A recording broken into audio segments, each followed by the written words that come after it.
Hello, Reddit. I recently lost my husband, and our ex-adoptive daughter showed up at the funeral to throw a tantrum. So I said and did some things that I'm going to talk about in a while. But before that, let me give you guys some context about our family, so you guys are able to make a judgment. I, 47 female, and my husband, 47 male, had been together since we were in high school. We got married when I was 21, and at 25, we decided to start trying for a baby. Unfortunately, as it turned out, both of us were struggling with infertility issues, and after almost 2 years of trying, we decided to adopt. We could have tried IVF, but we decided to adopt on purpose because we wanted to do something good for the world.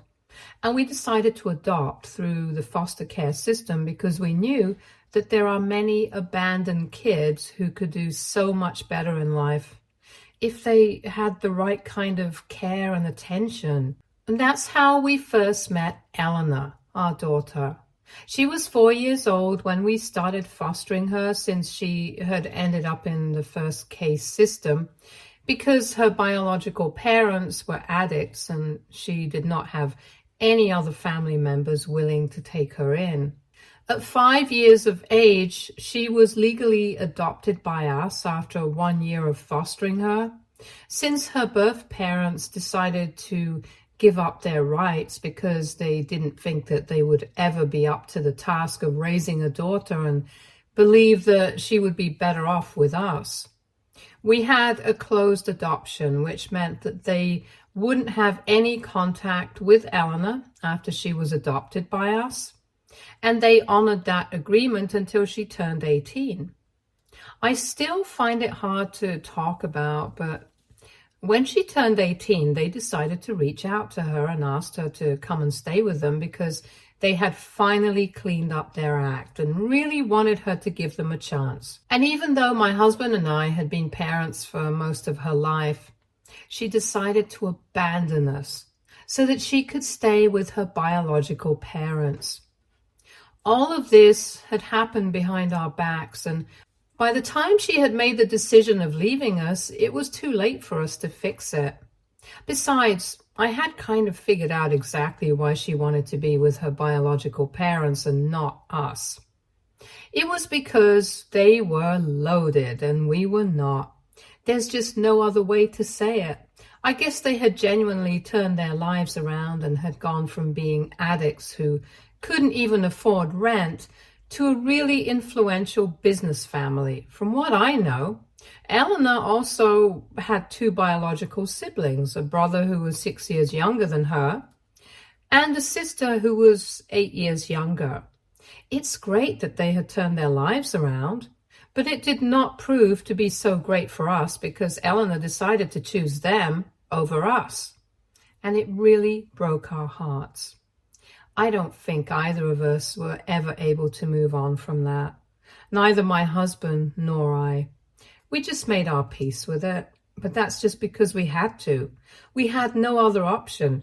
Eleanor was 18 when she left, a legal adult, so we couldn't try to bring her back. So we just had to let her go. But then, the more we thought about it, the less surprising it seemed, because right from when she was really young, Eleanor had always been quite materialistic. It wasn't really a thing when she was too young, but by the time she hit middle school, we could see that she liked the good things in life. And we didn't have a problem with it. My husband and I, luckily, have never struggled with money and have had a comfortable life. But as she grew older, her demands grew more outrageous, and we had to start trying to discipline her because her expectations were really unrealistic. We were comfortable, yes, but we were not the kind of family who could just take time off from work whenever we wanted to, just to go on vacation.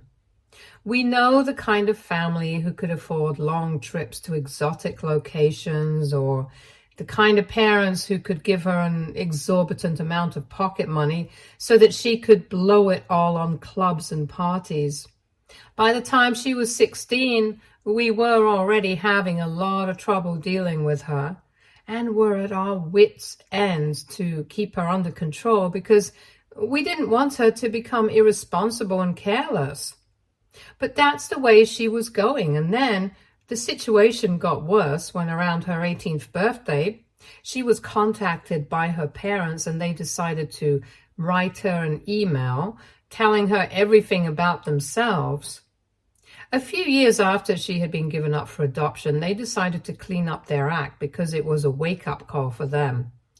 The fact that they literally had to give up their baby because they couldn't take care of her.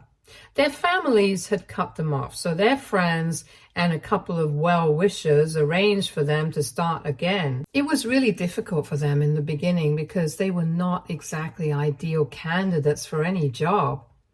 But they managed to turn it around, and by the time they were pregnant with their second child, both of them had stable jobs and a decent income. And around the time that their third child was on the way, they had started their own business, dealing in kitchen supplies. With time, they just kept growing, and finally, 14 years after they had given her up for adoption, they decided to reach out to her on her 18th birthday to tell her that they wanted her back in their lives and to give their family a shot again. They had thought about it a lot and were not sure if it would be the right move to make because they didn't want to disrupt her life as it was. They also had to think about the fact that theirs was a closed adoption and they were legally not allowed to get in touch with her without her consent, unless she tried to seek them out and reach out to them first. But they couldn't wait for that to happen, so they had to pull a lot of strings to find out more about Eleanor just so that they could speak to her. The sad part was that instead of telling us about the email, Eleanor decided to start meeting them behind our backs and began to build a relationship with her biological parents without us knowing. That's how she was able to find out how rich they were, and 4 months after her birthday, they decided that she was going to move in with them and try to become part of their family. I still remember it as clear as if it was yesterday, the day that she decided to tell me and my husband that she had made up her mind, that she was going to go back to her birth family and give them a chance. I distinctly remember how shocked we were when she made us read that email she had been sent by them on her birthday because we had never seen this coming, and she had completely chosen to ignore our shock and disappointment and told us that she had been spending a lot of time with them while she had been telling us that she was going out with her friends. And she had realized that they were a better fit for her than we were, and there was a reason that she had been originally born into their family and not ours. So now she would like to fix that. She told us never to contact her again because she wanted to give this a real shot, and she wouldn't be able to if we kept trying to get in touch with her. She wanted to completely move on from her past and start a new life with her actual parents, and within the next couple of days, she had packed up her things and was gone. We didn't think about any legal recourse because it was pointless, even though we could have done something about the fact that Eleanor's whereabouts had been revealed to her birth parents without consent. The bottom line was that she was gone now and we couldn't do anything about it. It was not until later on that we stalked her on social media, spoke to a couple of her old friends, and then we found out that her birth family was extremely rich. And that's why she was with them right now. She was living the life that we had denied her in the name of discipline. She was partying every weekend, going off on trips with her close friends, and just doing every irresponsible thing that we didn't think was good for her. That was when we realized that we had pretty much just wasted 14 years of our life raising Eleanor and trying to do our best as parents, when in reality she was more interested in having money than us. It was really hurtful, but it was the truth. So we eventually had to come to terms with it. Almost 8 years have passed since then, and it was really hard for us, but we managed to make our peace with it and move on with our lives. That doesn't mean that we didn't miss her anymore all of a sudden, but we just knew that she didn't want us in her life, and after what she had done, I think it was for the best that we stopped wishing for her to come back as well, because things could never be fixed after this. And then 3 years ago, my husband was diagnosed with liver cancer. I tried my best to help him survive. But unfortunately, after a while, the treatments stopped proving to be effective, and about a week ago, we lost him. Everyone knew him and knew that he had been suffering, and I find it unlikely that Eleanor had absolutely no idea, because she was in touch with a couple of friends from school. And they definitely knew about my husband's disease, since their parents and sometimes even her old friends had reached out to me to offer condolences and support. So I knew that Eleanor must have found out, but didn't bother to contact us, which was quite disappointing. But thankfully, I didn't have enough time to worry about it at the time. Anyway, a couple of days after he passed away, we organized his funeral, and finally, Eleanor showed up after 8 long years. Sadly enough, it was not for the purpose that you guys think. She was only here to demand her share of the inheritance and not to pay her last respects. I was surprised that she had even shown up. But my husband had thought about it, and he had even planned for this particular scenario and had left her a letter. I will get to the contents of the letter in a while, but before that, I need to tell you guys exactly how she showed up at the funeral so that you guys know how inappropriate and outrageous it was. She was wearing all black and stuff, and that was not the problem. The problem was that she had brought along a lawyer with her to fight with me at the funeral, because she thought that I was going to keep my husband's money and property for myself. When she came to talk to me and offered her condolences, I told her that I would speak to her later, because I knew that she was building up to something. But she told me that she had to discuss it with me right then. When I tried to explain to her that I was busy, she started throwing a tantrum, saying that she knew this was a tactic to distract her from the fact that there was going to be an inheritance, and the least that I could do for her at this point was at least include her in whatever my husband had left behind. She was being really loud and annoying, so I decided to hand her that letter right then and there, because that's what it had been left for. Now, coming to the contents of the letter, my husband had the foresight to know that Eleanor would probably try to pull something like this.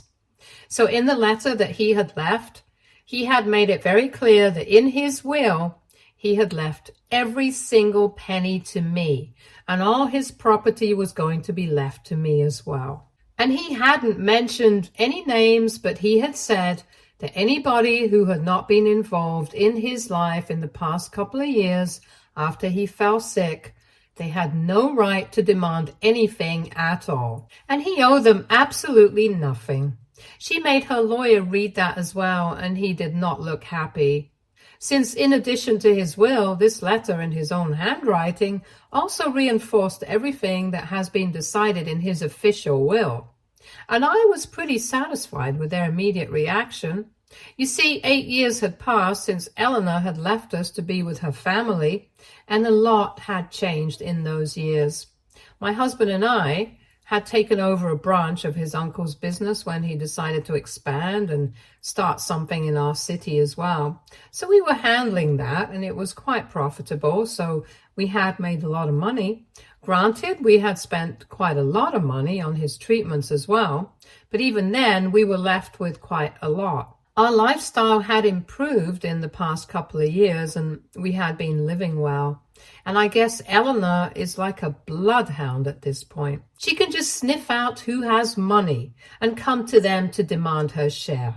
That's what she did with her biological parents, and now she intended on doing that with us.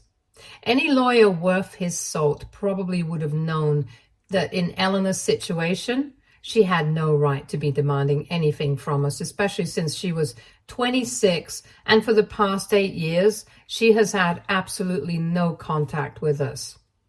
I don't even know what that guy was thinking coming along with her, but I knew that that letter had dashed all her hopes of getting anything out of us. After reading the letter a couple of times, she immediately started sobbing, and I don't mean the quiet kind of weeping while looking down at the floor. She literally started howling and threw herself onto me to give me a hug so that she could cry on my shoulder.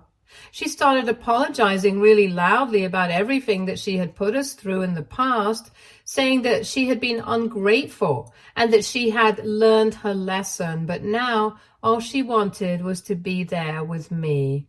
She kept telling me how sorry she was that she hadn't visited in the past 8 years and hadn't even bothered to speak to her father, even after finding out that he was sick. She just kept apologizing for everything, but at that point, it was too little and much too late. Besides, I was disgusted by the fact that she had gone from throwing a tantrum for the sake of the inheritance to pretending to be sad about my husband's demise within a couple of seconds, as soon as she found out that we didn't want anything to do with her anymore. I felt like it was all an act that she was putting up, so she could mourn with me and show me how sorry she was, so I would cut her some slack and take her back. I didn't know exactly what was going on in her life, but I knew that she was in some sort of trouble, because otherwise I didn't think that she would come back here, especially not with the purpose to demand her share of the inheritance, given that her biological parents were pretty well off. I had realized all these things while she had been reading together, so when she had been crying on my shoulder, I was so disgusted that I threw her off within a couple of seconds, and she was shocked that I had shoved her. I then told her to stay away as loudly as I could, because at that point, I really didn't care about my volume. I was so upset. I told her that I did not want her in my house anymore, and that she was making a mockery out of my husband's funeral with her antics. I told her that this was not the place or the time for her to be putting up a show, and that I wanted her to leave. She made the mistake of trying to tell me that she was here as family, so I literally laughed out loud. And I told her that families are usually formed by either relation of blood or by relations of love, and she had never been related to us by blood, but in the beginning we had at least loved each other like a family does. But 8 years ago, when she left to stay with her biological family and abandoned us because we were not as well off as them, she cleared that misconception for us as well. So no, she was not our family at all, and I wanted her to go away. After I yelled at her, she finally left, and people started trying to comfort me because I was obviously very upset. For the rest of the day, I just got the funeral over with, and then I was too emotionally and physically exhausted to think about anything else, so I just crashed. Then, when I woke up the next morning, I saw that I had several messages from an unrecognized phone number, and I'm assuming it was Eleanor. How she had been able to find my contact, I don't know, but anyway, I was right about her going through a tough spot. Apparently, after living with her biological family for 4 years, things started changing. They had been quite supportive of her lifestyle in the beginning, but after that, they started getting annoyed with her for spending way too much money. And she, like a fool, refused to change her ways, and even though she did not get a job to keep them from complaining about how she was depending on them too much, she didn't really take it seriously and blew all her money on maintaining her extravagant lifestyle. So basically, it was her irresponsible and callous attitude that led to her falling out with her biological family as well. About 4 years ago, they finally told her they couldn't support her anymore because it was clear that she was planning on mooching off of them for the rest of her life, and they didn't think that it was fair because even though she had come back to spend time with them and build a relationship with them, she was so busy trying to show off for the world that she had barely spent any actual time with them. So they wanted her to move out, get her own place, and start living separately. They were open to her having a relationship with them, but it had to be for more than just the sake of money, since they had started to feel like she was using them, which they were right about. She had a huge fight with them and moved out, but didn't contact them again, purely because of her overinflated ego. They didn't try to get back in touch with her either, and she knew that she couldn't come back to us after everything that had happened. She was too embarrassed and ashamed, so for the past 4 years she'd been trying to make it on her own. But it had been pretty difficult for her because the job market was tough, and she hadn't even been to college. Even when she found out about my husband's sickness, she had intended on reaching out to us. But then again, it was the fear of rejection that had stopped her. And for not getting back in touch with us, she was really sorry and said that she genuinely meant her apology for everything that she had put us through. But she was also very disheartened by the fact that I had told her that she was not our family on the day of the funeral. She told me that the lawyer that she had come with was actually one of her friends, and he had suggested that he come along with her so he could at least try to reason with me before they tried to contest the will, because she was sure that she wouldn't have received anything after everything that had happened. However, now, after she had spoken to me and been there for her dad's funeral, she didn't want any part of the inheritance anymore, but she just wanted me to forgive her and take back what I said about her not being my family. She also told me that the only reason she had even come by to demand part of the inheritance was because she actually wanted to put that money to good use and go to college, so that she could get a degree and do something better with her life instead of disappointing jobs that she had to stick to right now, simply because she didn't have any other options. But I really don't feel like forgiving her right now, and yet I feel like I would be a pretty bad person if I didn't. I've been holding out on making a decision for the past week, and now I feel like it's time to make up my mind instead of going back and forth about this inside my own head constantly. So WIBTA if I refuse to take back what I had said to my adoptive daughter, that she was not my family? Update 1. Hello Reddit. First of all, I would like to thank everybody who took out the time from their day to comment on my post and give me advice and comment about their judgment and for all the condolences. I know that my husband is in a better place now, and while I do miss him and think that if he had been here, I would have found it much easier to deal with this dilemma, I also think that I need to respect his wishes as well. It was pretty clear to me that he didn't want anything to do with Eleanor anymore, and I really don't want anything to do with her either. I had become quite emotional since she had returned so suddenly, and on top of that, I was also coping with the loss of my husband. So I wasn't thinking straight, but I don't think Eleanor deserves to be forgiven. Even when she showed up on the day of the funeral, it was an intention to demand her inheritance. She didn't show up because she cared for her so-called family.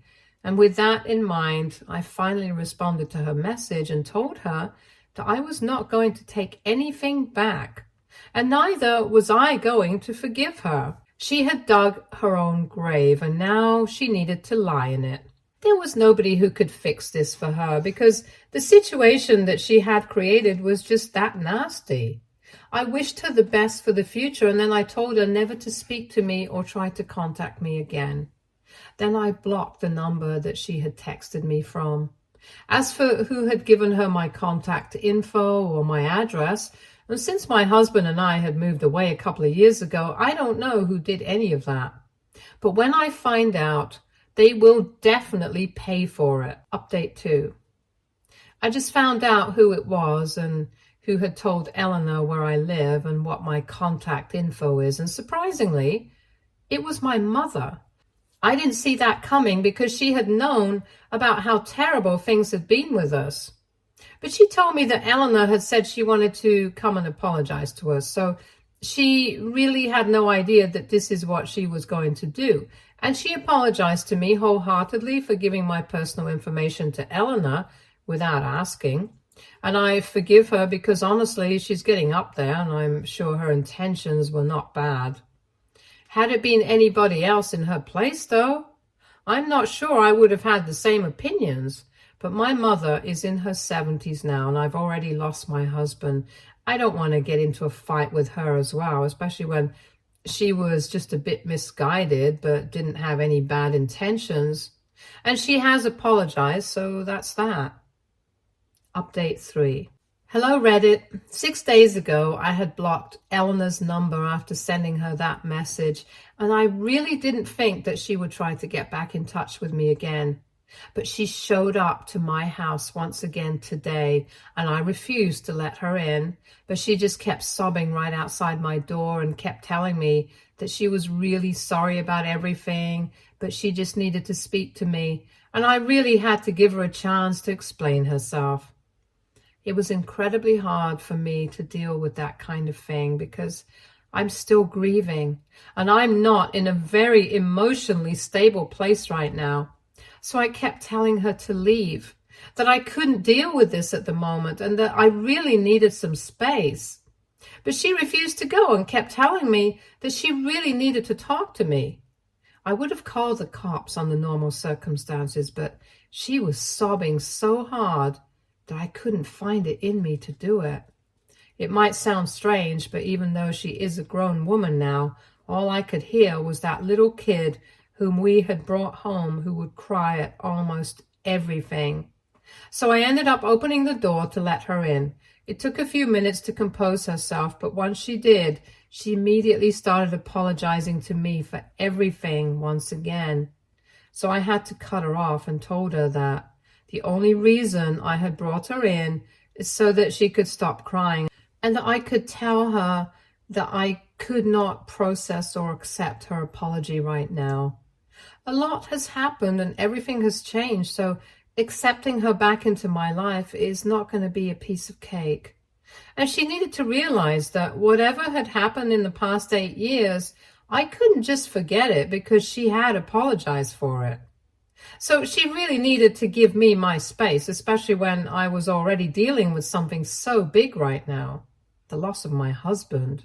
That man was the love of my life and he's gone now. And I need to cope with my emotions regarding that first, and only then can I even think about her. I explained that to her as politely as I could, and after a few minutes of silence, she told me that she understood and that she would be waiting for me to contact her. She scribbled her contact info on a notepad and told me that she was going to leave me alone now that she was still very sorry about everything. And she was even sorry about behaving like that. And then she finally left. I don't know if I'm going to be using that contact info to get in touch with her anytime soon, but I'm glad that both of us got the closure that we kind of need. So I really don't regret inviting her in so that I could speak to her and get this out of the way. Update 4. Hi, Reddit. 5 months have passed since I lost my husband, and slowly but surely I've been trying to get my life back to normal. Although I'm not sure what normal means anymore, because for me, a normal life always included my husband's comforting presence. Now that he's not here, I'm just getting used to doing everything that I used to do before, just without him. It's nice that I have my work and his uncle's business to handle here, since he and I used to work together. I have to do it all on my own now, so at least that keeps me occupied. The rest of the time I try to fill it by keeping in touch with my family and friends, but most of the time I just stick to television and books. It hasn't been easy, but I'm getting used to it now. Now, the million-dollar question, did I reach out to Eleanor or did she reach out to me? Well, for better or for worse, I haven't reached out to her yet. And she has respected whatever I had said to her during our last waiting and hasn't reached out to me either. So we are sticking to our no contact agreement at the moment. Maybe someday in the future we will be able to figure it out and I'll be able to forgive her. But right now, I'm not in the place to do that. And that's okay. I just want to focus on my own life. Stay tuned for more stories from Argo Relationships.